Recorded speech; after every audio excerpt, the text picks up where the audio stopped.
today's curiosity is the Britannic mechanical calculator.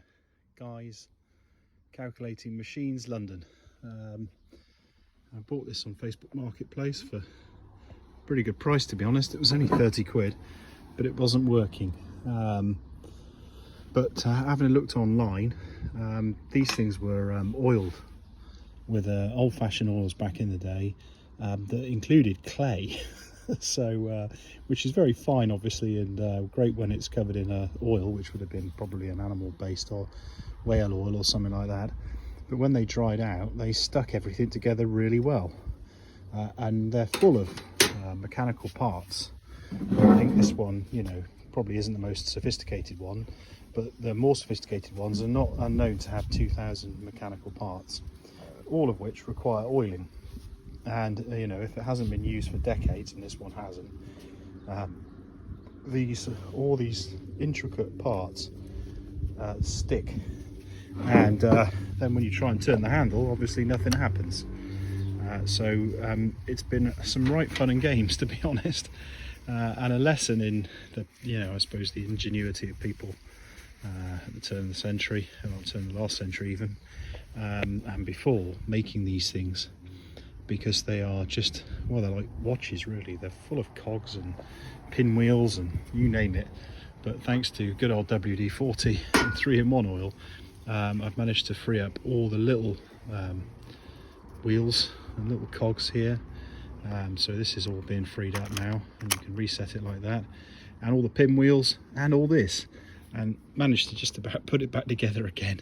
And it actually works. So I didn't film it to start off with because I wasn't sure how successful I'd be.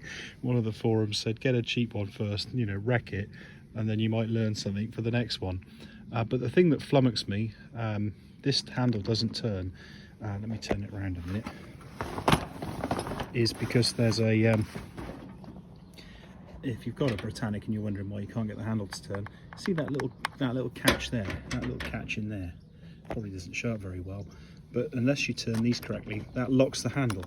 So that was the first one. So when I then realised that when you turn these, that drops down, so I can turn the handle. And that was after I got everything greased. It still wouldn't move. And then I looked at this mechanism here. You see that mechanism in there?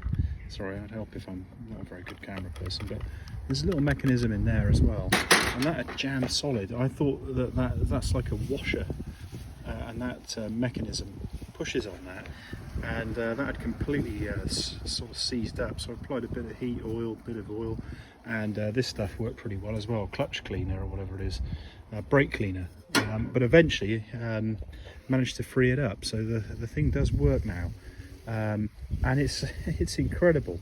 So depending on where you put this selector, depends on the number of times you times in by something. So if I want to just times something by 1, if I put 100 up there, I'll probably cock it up now, and then turn this handle once, there you are. 100 times 100 is 100. If I do it twice, guess what?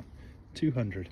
And a clever little clock here tells you how many times you turn the handle, so you know that, oh okay, so that's 2 times 100, 200, 300. But I want to times that by, say, 2. Hold on, 2. I'll jump up all of a sudden. There you are, 1300. Okay, well, I probably did sorry, I probably turned the wrong one then and did it 1,000. But you know, it's absolutely brilliant. I can't believe how cool it is.